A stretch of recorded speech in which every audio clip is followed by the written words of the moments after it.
Welcome to Three and Out with Jason and Kevin. I am Jason. That is Kevin. We are on the Orange and Black Insider on YouTube. It's us and it's John and Anthony over at OBI. And then we are on the Believe Network. The channel is Believe in Cincy, and that's BLEAV. It's us. It's OBI with John and Anthony. It's Matt and Willie No Ball. And then it's Talking Football with Bengal Jim and Friends. So it's the off season. Well, it's officially the off season. Is it the off season? It is officially it's the 2025 new league year off season. I just couldn't tell. Yeah. Well, yeah. We'll get to that. Yeah. So, as of recording this, it's Thursday. Legal tampering started on Monday. So, we're looking at 4 days. The Bengals have done next to nothing. Yeah. It's been super frustrating. And I think the thing that is so frustrating about this is it's not like we were talking earlier and I was saying, it's not like they don't have the core pieces. Like if you don't have a quarterback, like this could be really tricky. Like, what do we do? Which way do we go? Like, can you imagine being Pittsburgh right now? Sure. Like, what do we do? Do we want to try bring Russell back? Or do you know what I mean? Like, what are we going to do? Like tank or sell off assets? Sure. Yeah. Sure. But we have Joe Burrow. That's the critical pieces. We have the quarterback. We have the pieces around the quarterback. The roadmap from here to where we want to go is pretty simple. It is. Yeah. It's just sign your guys, draft well, spend money in free agency, sit back and reap the rewards. And they're not doing that. And like we've said, I think you and I have said over and over again to each other, I don't know what to say. And you're like, oh, there's nothing to say. It's like, I know. But there isn't. Well, No, there isn't. And I think that's what we were talking earlier today, and I finally managed to articulate exactly what's so frustrating about this, is that I have never, at least not recently, agreed with the way the Bengals do business. But I could understand it. Okay. Like, I didn't agree with it, but I could understand the mentality. Yeah. I understood what they were trying to do. And this time, I can't see the path. They are dangerously close to not being able to fill out their roster. To not having, like, where are they even going to spend this money if like 3 more guards go off the board? They're going to have to. I don't know how they can hit the cap minimums at a certain point. Like, it's insane. Yeah. I do not know what the plan is. So like when you said that, we didn't agree, here's a great example of what I think that you mean. And this is going back a little ways. We didn't agree that the Bengals let Andrew Whitworth leave and replaced him with Cedric Ogbuehi, but we understood why they did it. Yes. He's over 30. We are betting that he declines, and they were wrong, but I understood the bet. This is what you're saying, right? Yes, 100%. Understood the bet. I don't agree with it, but it's not crazy. I think it's I can see the logic. But it's not I can see the logic. Right. Now it's crazy. That's what I'm saying. I don't understand. Like the cynical side of me, and I can't shake this feeling, is that the front office wants to do business the way they want to do business. And if they can't have it their way, they are willing to burn it down. Like if they can't have it their way, they are willing to burn it down and point fingers at the players like they do over and over and over again. How many times have you heard, well, it takes 2 people to get a deal done, when we have heard over and over and over again that they make insultingly low first offers that guarantee no money, and yet over and over again the front office tries to convince us that it is a player problem. It is, but they're going to burn it down to try to prove that it is. They almost have this whole thing. Hey, the longer we go with this and the longer this player sits out and costs themselves money, they seem to have this mentality. It's going to look bad on them. You know what I mean? It's going to be the player's fault that we're losing games. I don't think that fans see it this way anymore. Maybe at one point, they do. I don't think anyone sees it this way, especially in Cincinnati now, No. The other thing I think that really frustrates me is the position they've put themselves in by waiting, and this is just relative to Jamar and T, is, they said, hey, we're going to make Jamar Chase the highest non-paid quarterback, or highest paid non-quarterback in the league, and what's that figures at $40,000 or $40 million a year, right? So that's what we're thinking. Oh, that's where he's shooting for, And then the Cleveland Browns bought Myles Garrett's soul. That's what he was for sale. But because you waited, he might say, hey, I want more than Myles Garrett. Myles Garrett didn't even have as many sacks as Trey Hendrickson did. You know what I mean? He didn't win a Triple Crown. Pay me. And he's got an argument there. And then the one that just kills us, is the DK Metcalf one. Is he gets traded to Pittsburgh. Pittsburgh gives him $33 million a year, I think. Right around, $33 million a year. He's a year older than 2 years older than T, a year or two older than T. But $33 million a year for him means T wants $35 million. Something like that. He deserves it. He does. He's a better player than DK. Yeah, he's a better player than DK. He's younger. I'm not going to say anything about the health, but he's younger. He's better. We all know that. We know that. He knows that. The Bengals know that. Everybody knows that. And they'll say, well, he's got that hamstring issue. Right. But you remember the time that he caught that pass while he was going out of bounds and then somehow bullied his way into the end zone? He does that. How many guys have we ever seen do that? Yeah. And then you brought up a great point. You were talking to me about something that you were talking about with your mom about the Trey Hendrickson thing. Even if you get a draft pick, let's say you get a first round pick, you're giving up Trey Hendrickson for what? You know what I'm saying? For a roll of the dice. Yeah. That's what it is. This team could spend every first round draft pick for the next 15 years, and they probably would never stumble across another Trey Hendrickson. Edge every time. Best prospect available, edge every time you don't find Trey. It is more luck than it is anything else. You can try to increase your odds. You can try to weigh those dice a little bit, but you do not find players like the Bengals have right now at a replaceable level. You cannot replace Hendrickson. You cannot replace Jamar. And Jamar, especially, I get the impression that numbers overall mean a lot to him. You can tell by how he counts yards and he counts catches and he counts touchdowns. I'm certain that translates to the money as well. It's not even about greed. It's about being recognized as the best. Yeah, it's what the money says. Jamar is maybe I shouldn't be speaking about to his feelings because I don't know. Yeah. But he strikes me as the type of person who is going to start taking offense at this if he hasn't already. Oh yeah, sure. That he would want to start moving on, even if the numbers do get to where they're supposed to be. Yeah. I can see him wanting to move on regardless because he just and to be fair, would you want to do this again in 3 years? No. If you're Jamar Chase and you're going through this right now, you want to you go, I could just sit or I could just play out this last year, force him to tag me, whatever, so I can get a trade. Or so I can eventually sign for another team so that I don't have to do this. Or do I want to do this all again? Oh, yeah, I know. He's watching what they're doing with the T. Do I want to be part of this team? Yeah. Sign a contract for 3 years, then get tagged, then get tagged again, get dicked around, get pulled left and right. I would take a few million less just to have more stability in my future. I probably would too. I can absolutely see that mentality.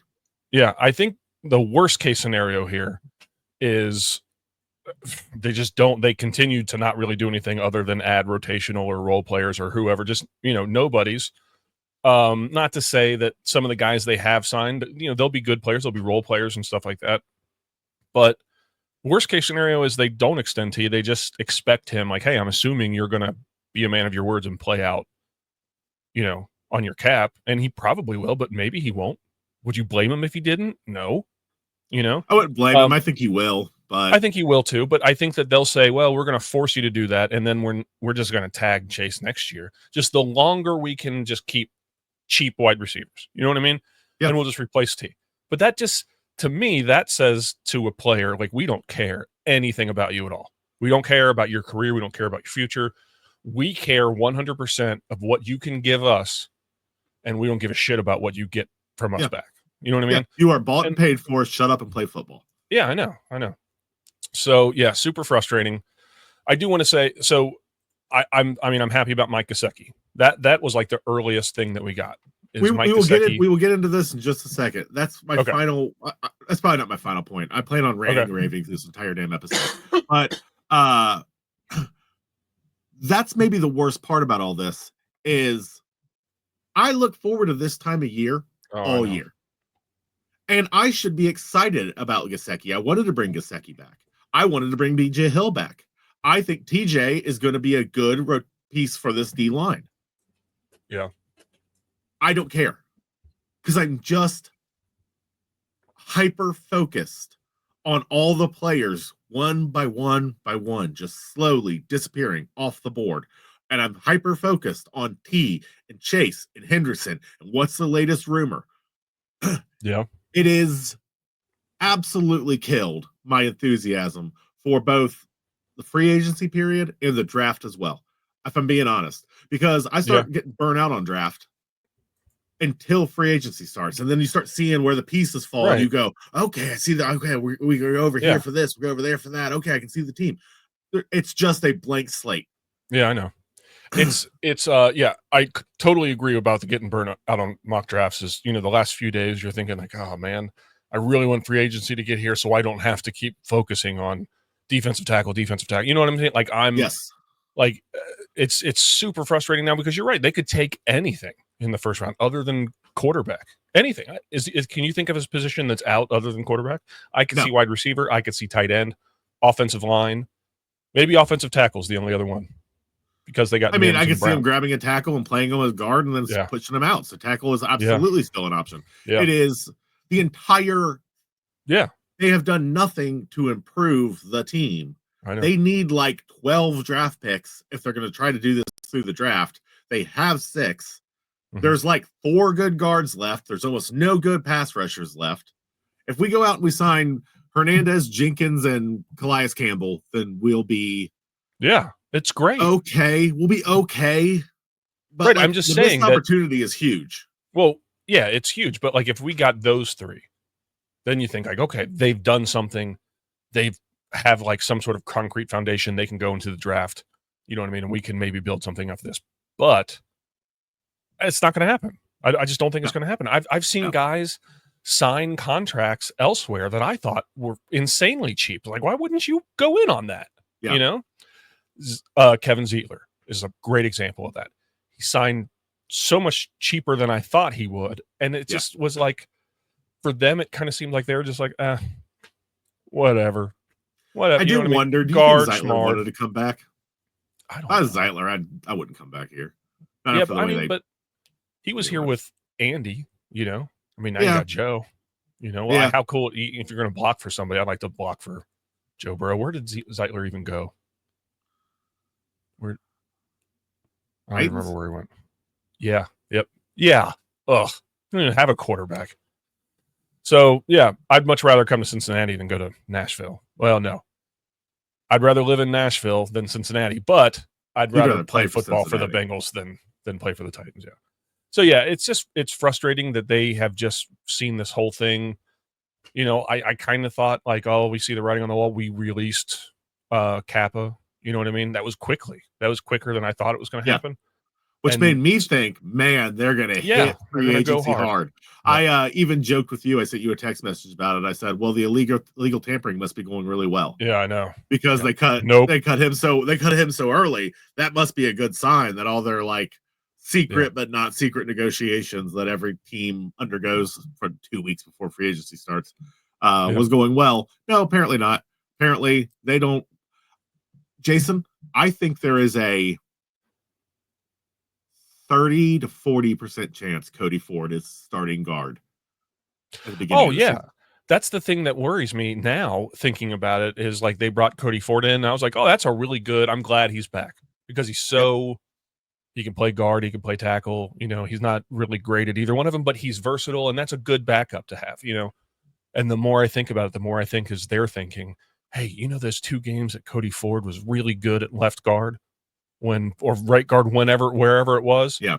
Let's get him in there for super cheap. And that's what I'm thinking is they're thinking. Where are they going to spend the money, Jason? I don't know. Get it. I don't know. I don't know.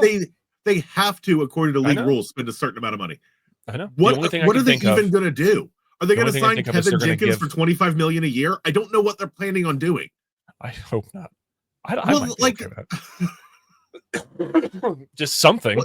What's the plan? You're running out of players that have a market that value are justifiable to pay gap. that much. The only thing I can think of is that the numbers that are going to go to Chase and Higgins are so big, and Hendrickson maybe. I don't know. Is that the move at this point? Is that the move? It has to is be. to For front pass load rusher, their it has to be. do the opposite of pushing money into the future and push money into the beginning, where you just fill your cap as big as you possibly can with Chase and T and Hendrickson, and that way next year you can actually go out and play in free agency. Is that the plan? Right? Like, you have Joe Burrow and you're going to burn a year? Yeah, I know. I think the other thing that's so frustrating to me about the Trey thing is there was a tweet today from Diana Rossini that said that there are multiple teams interested in Trey because they're willing to pay the $33 to $35 million a year that he wants, but they're not willing to pay or to give up Cincinnati's ridiculous asking price, which is a first round first pick. equivalent. Yeah. Right. That's fine. If you want to start the negotiations at a first, they won't get a first because he's 31. And if they do get a first, it'll be Detroit, someone like that, like the very, very end of the first, which is fine. If you want to start out at first. But my question is this: when you have the money, why is it that so many other teams are willing to pay him what he wants and you're not? Yes. You know what I mean? Other teams are willing to pay more. Yeah. Why? Because they're willing to spend picks as well. I know. Not right. First, that's the thing. I guarantee you they've got a mid-second round pick offer already. But that's the thing that I hate. Plus $35 million a year. Yeah. I know. Bengals could just do 35 a year. Right. Why does he have value to all these other teams but not to the Bengals? Right. I know. And that's the thing that and that's the other thing too, is they finished like 26th in the league in sacks last year, something like that. Trey Hendrickson had just under half of their sacks. Yeah. So explain to me how a mid-second round pick and dumping that salary is going to make up 18 goddamn sacks. Because it's not. It won't. Absolutely isn't. Especially, there was a path. I'm not saying a path I agree with. A dumb path where you offload Hendrickson quick, you get a draft pick, you free up a bunch of money, you go get Milton Williams, you go get an edge rusher, and cumulatively, you could argue that we're going to increase the overall floor of the defense to such an extent that it'll be worth losing Trey. Those players don't exist anymore. Nope. There's no players now to do that with. So now you have no reason to just not pay him. Well, Joe Goodberry said on Twitter basically that they're in a position now that they kind of have to, because there's no other option. There's no options now. But do you believe that? Or do you, honest to God, do you believe they'll do it? Or do you believe that they will just stubbornly let the entire season go to shit? Yeah, I think they'll stubbornly just make it go to shit. Yeah. And I really do believe at this point. They'll point the finger at Trey. They're like, they're being so selfish, guys. I don't know. All that goodwill they built up is gone for me at this point. It is. Yep. I thought, they did things a certain way with Carson Palmer, as they had a good team, and then they kind of left his offensive line go to shit, and then just defense went to shit. And a lot of people hated him. A lot of people understood why he did what he did. But it was clear that things were problematic here. And then Dalton comes in, and they can never get him what he needs, even though he showed like, hey, look, I can play better than what you drafted me for, Sure. But they just could never get it together. And then they get Joe here, and Joe takes them to a Super Bowl and then the AFC Championship. I'm like, they changed. Joe's forced them to change. They haven't changed. No. They're the same team. We really team. put them on a pedestal for 2020 and 2021. Yeah. Looking back, how much of that was luck? How much of that was magic from Burrow? Like real magic. You know what I'm saying? Well, I'm talking about grabbing Reeder and Hendrickson. Oh, yeah. Hilton, sure. Yeah. And I just feel like we lauded their ability to team build. And since then, we've watched them just slowly piss it all away. Yeah. And now it makes me look back and go maybe they didn't see anything clearly. Maybe if you just do this for long enough, occasionally you a blind squirrel finds a nut, that whole concept. Maybe that's all that happened, man. Because I don't have an answer for how they were that team, and now they're this team. Yeah, I don't know. I don't know. Like you said, the goodwill that they've bought with the Super Bowl runs, it's gone, because 2023 was a tragedy, and Burrow comes in hurt, and then he leaves with a hurt wrist, and that's it's just a shit year. And that's where I told you on the phone today that when they do a study of all these NFL things, I don't know if they'll ever find a quarterback that put up numbers like Burrow, wins the Triple Crown, or has a wide receiver that wins Triple Crown, and an edge rusher that leads the league in sacks and misses the goddamn playoffs. Yep. I don't think that'll ever happen again. That's how big of a just absolute disaster this was. 100% pure collapse. And haven't learned anything from it. Seems to me they haven't learned anything from it. So you want to talk about what they did do for a minute? Yeah. Yep. So like I was saying earlier, Mike Gesicki, I'm very happy about that. They signed him to a 3-year deal. That's awesome. He's not a tight end really. He's more of a slot receiver, but still he when T. Higgins was not on the field or when Chase wasn't on the field, he was the second best receiver on the field. Would you agree with that? He basically filled the role that we hoped Yoshi would fill, but just never quite got there. Still big Yoshi fan, but he just never quite got to where we wanted him to get. Gesicki filled that role for us last year, and I'm totally $8 million, whatever it was. Sure. It's a hell of a signing for a wide receiver 3 on a team like this. Go for it. Yep, absolutely. And BJ Hill, brought back BJ Hill on a 3-year deal. I'm thrilled with that. That probably keeps him here the rest of his career, which is exciting because he's just been a great fit. They brought back Cam Sample on a 1-year deal. He was hurt last year. Marco Wilson on a 1-year deal, I think. They brought back Cody Ford for 2, which I'm pretty happy about that. If their plan is like, hey, he's kind of our all-around backup. You know what I mean? But I don't know. He might be starting, so who knows? Tanner Hudson, Jackson Kirkland, Cal Adamitis, Ryan Rakow. They tagged T, and then the only 2 guys they've brought out from outside, they brought in Samaje Perine, and then they brought in nose tackle TJ Slayton. Who's that linebacker we got? Oh yeah, they haven't officially signed him yet. Yeah, they have not officially signed him yet. Oh man, I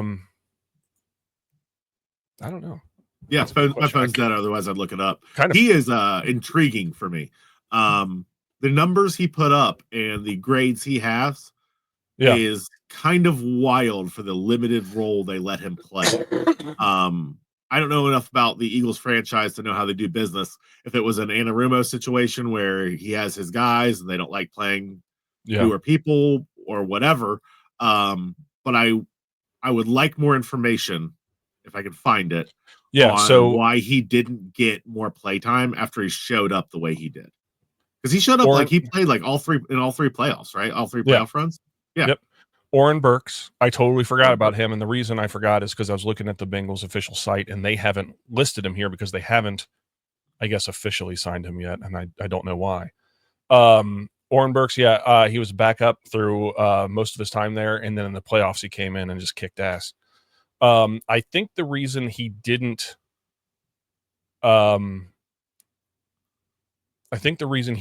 get a big contract is because both he and Bond were unrestricted free agents, and Bond was an all-pro.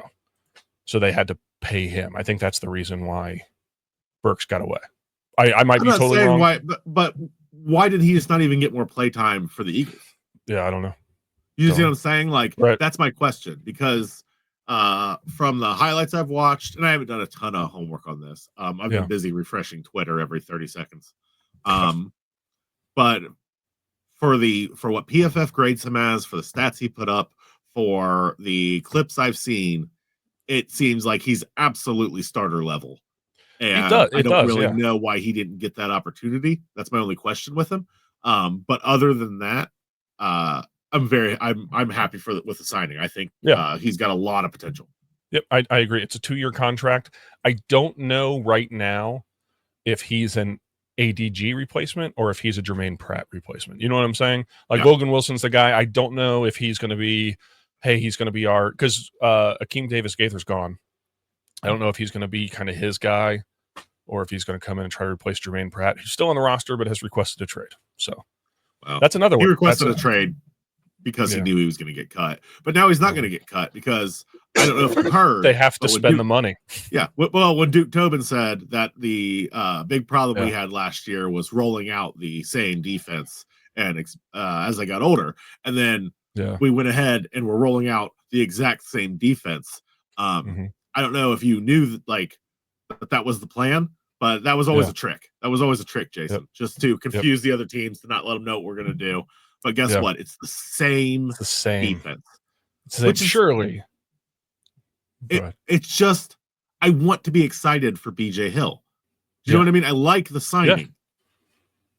But the way they're doing business prevents me from being able to be excited, because all I can look at is go, you're just rolling out the same team, my dude. Like, you re-signed Osai. That's another one. 1 year for Osai. I think that's a great signing. I think he still has potential. I think he can do really good this year. But it's the same thing. You have to do something new. Yeah. And one of the things that we saw have all that success is the flurry of free agent signings they had in 2020 and 2021. DJ Reader, Trey Hendrickson, Mike Hilton. Yeah. All those guys came in. Von Bell was a huge role when the first stint, So all those guys had a huge role, and all of a sudden they're just like, we don't need to do that. So, and you know how much they've been good at drafting and developing players lately, because it hasn't really been good. It hasn't been good. They've had a couple good years, and they've had some really bad years, really bad picks. Really, can you imagine being the Bengals with the history of the last couple of years and going, you know what, we'll solve it in the draft? No, I can't. You know what? I can't. You know what? I think we could just go ahead and solve this in the draft. Yeah, totally. Yeah, keep drafting. I really think that Jackson Carman has potential at the guard position. Ugh. All right. You got anything else, man? No, that's it. Welcome to the crash out. Everybody's doing it. I will, if they do something worth noting, I think we intend to be back again next week. Don't get your hopes up. Not for us to come back. I bet that's not a thing you would hope for. But for the Bengals to do something, that's probably something we all hope for. But hey, maybe. We'll see. Again, we're on YouTube on the Orange and Black Insider. It's us, and it's Anthony and John at OBI, and then on the Believe Network, Believe in Cincy, it's us, it's OBI, it's Matt and Willie Knows Ball, and then it's Talking Football with Bengal Jim and Friends. So again, thank you for joining us. Thank you for listening to this just festival of complaining. I mean, we got a lot to complain about, so. At least we didn't trade for Kenny Pickett. Anyway, so we'll see you guys maybe next week, maybe not. I don't know. Depends on what's going on. Who day?